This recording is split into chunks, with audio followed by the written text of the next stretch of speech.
আপনাকে আমি কতবার বললাম যে আমার 5টা উপদেশ মনে রাখবেন। আমি আব্দুর রাজ্জাক বিন ইউসুফ আপনার জন্য জাতিকে 5টা উপদেশ দিয়ে গেলাম। এক, আপনার জীবনের সবচেয়ে জরুরি কাজ কোন? আসসালামু আলাইকুম ওয়া রাহমাতুল্লাহি ওয়া বারাকাতুহু। আজকে আমরা শুনবো রাজ্জাক বিন ইউসুফের বক্তব্য, যেটা সলাতের বারে ভালো করে বোঝানো হয়েছে। সেটা আজকে আমরা শুনবো, কি বলছে, কেমন কি করতে হবে না হবে, সেটা আজকে আমরা এই ভিডিওতে শুনবো। তো চলো শোনাবেন। আপনাকে আমি কতবার বললাম যে আমার 5টা উপদেশ মনে রাখবেন। আমি আব্দুর রাজ্জাক বিন ইউসুফ আপনার জন্য জাতিকে 5টা উপদেশ দিয়ে গেলাম। এক, আপনার জীবনের সবচেয়ে জরুরি কাজ কোনটা? এর চেয়ে জরুরি কাজ পৃথিবীতে নেই, সেটা হলো সালাত, নামাজ। মনে রাখতে হবে আপনাকে।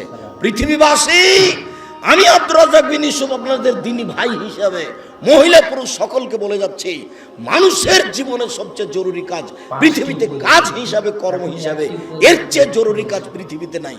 সেটা কি? এটা প্রথমেই সলাত আসতেছে। জীবনে এর সাথে কোনোদিন আপোষ করিয়েন না। একে শক্ত হাতে দমন করবেন, টাইম হলে আদায় করতে হবে যত সময়ের সাথে। একদম ঠিক। কোনো দিন 5 মিনিটের জন্য এর সাথে আপোষ করবেন না।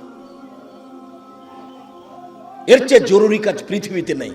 দুই, দ্বিতীয় পৃথিবীতে জরুরি কাজ অবহেলা করে দিচ্ছি। হ্যাঁ, আপনাকে আমি ব্যাংকে লোন নিয়ে ব্যবসা করতে বলিনি, কোনোদিন বলিনি। চকলেট দিয়ে ব্যবসা করতে বলেছি, তাহলে লোন নেওয়া লাগবে না। চকলেট দিয়ে যদি আমি ব্যবসা করি তো লোন নেওয়া লাগবে না। লোন এত খারাপ, লোন এত খারাপ, লোন এত খারাপ যে লোন যেন আমি না করি, এই জন্য আল্লাহর নবী দিন রাত পরিত্রাণ চাইতেন। সালাম ফিরার পূর্বে এমন কোনো দিন জীবনে একটা দিন ঘটেনি যে এই দোয়া বলেননি।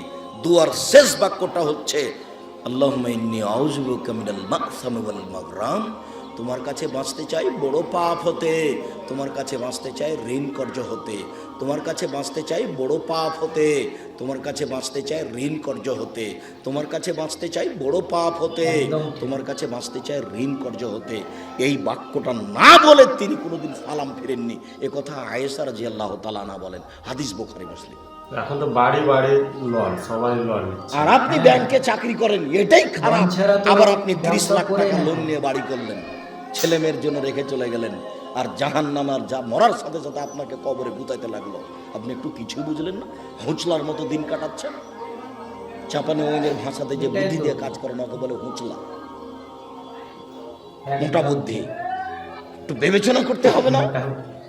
এমনি তো বোকামির পরিচয় দিয়ে ব্যাংকে চাকরি করতে গেছেন। আমি তো বলেছি এই বাংলাদেশের মাটিতে এমন কোনো ব্যাংকিং ব্যবস্থা নেই, এমন কোনো ব্যাংক নেই যেখানে চাকরি যায়। দেখি কোনো মায়ের বেটা প্রমাণ করতে পারে। ব্যাংকে টাকা রাখা আর ব্যাংকে চাকরি করা দুটো এক নয়। সম্মানিত দিনী ভাই বোন, মানুষের জীবনে সবচেয়ে জরুরি কাজ হালাল রুজি।